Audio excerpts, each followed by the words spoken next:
start, let us pray. Let's bow our heads.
Good morning, class! How are you today?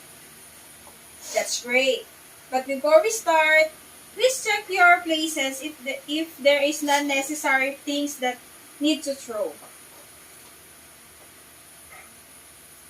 Is everybody present today? Mr. President, kindly check the attendance. Thank you. That's great that you're all present for today. And for that, let's give 3 claps for everybody. Yesterday, I gave you an assignment. Miss Secretary, can you collect all the assignment and pass it to me? Thank you. Okay, class, listen. See these 3 images in the board? Can you share your ideas about these images? Anybody? Just raise your hands if you want to answer. Very good.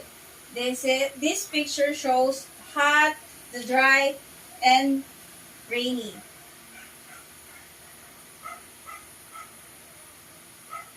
In that pictures that I show you, can you guess what's the topic for today? Yes, it's all about the weather. Read this question, class. What is weather pattern? Weather pattern occurs when the weather stays the same for days or weeks at a time. Do you know that there are 4 types of climates in the Philippines? The first one is the type 1. It's a dry season. It's from December to May. And wet season from June to November. During the month of June to September, rain periods is at the maximum. Tropical cyclones is usually occur when these months.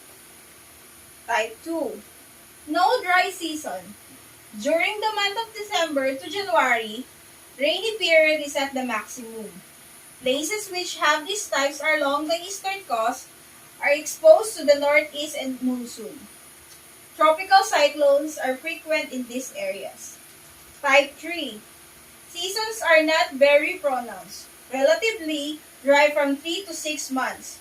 During the occurrence, tropical cyclones, amount of rainfall is high. Places experiencing this type of climates are located inland.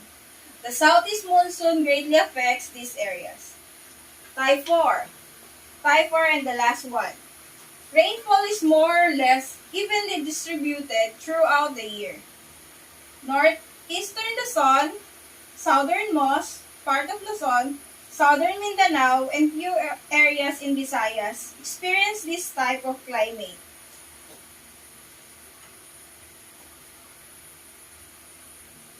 Now, class, do you understand what the weather pattern and the climates in the Philippines? Do you have any questions before we proceed on the activity? But before we proceed to the activity, I will remind you first the rules and regulations in doing the activity. Everybody, please recite 4 rules and regulations of doing the activity. Okay, you may recite it.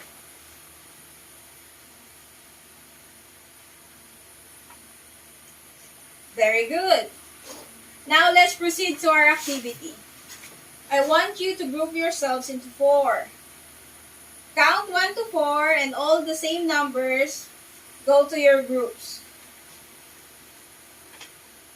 Now that you're divided into 4 groups, I want you to create your summary of understanding of our lesson for today. It's either you do a role playing or a song or a poem. If you have any questions, please raise your hand and ask me.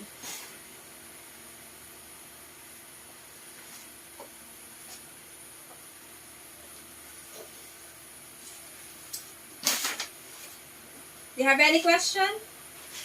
Okay. I want you to focus on your groups and just raise your hands if you're done and start presenting your group. I give you 10 minutes to prepare it. Okay?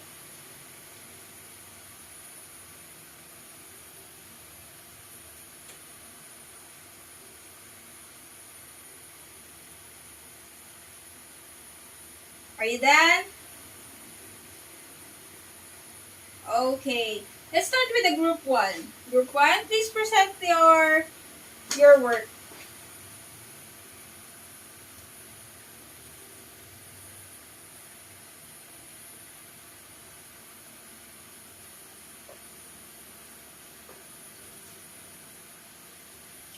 Very good.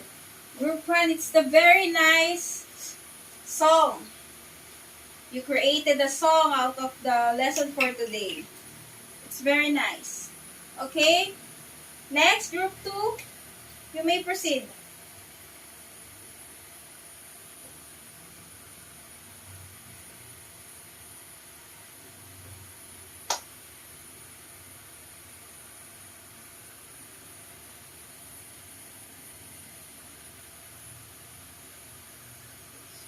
That's nice. It's a nice role playing. Okay, you may take your seat. Next, group 3. Proceed with your presentation.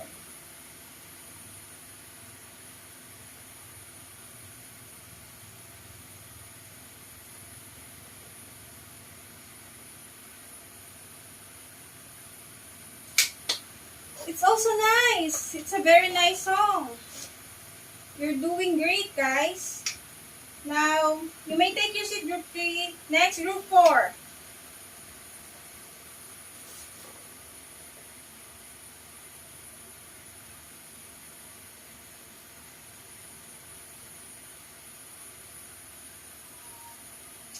Very good. It's a nice poem. Okay, class. You all done a very great job for today. For that, let's give all of you 5 claps. Oh, you may all take your seats.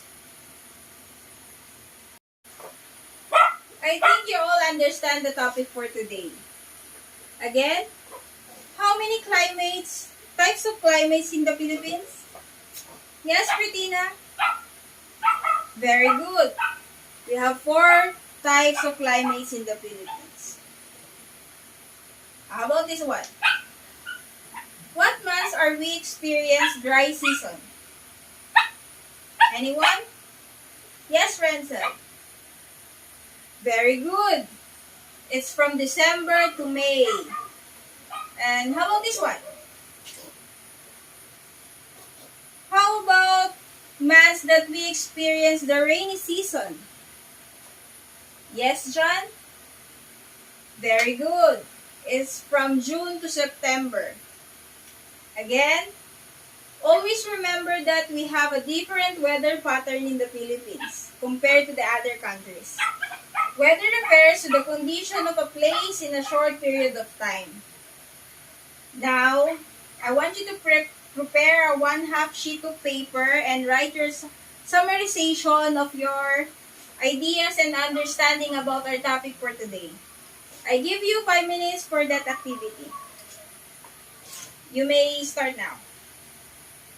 If you're done, just pass it in front.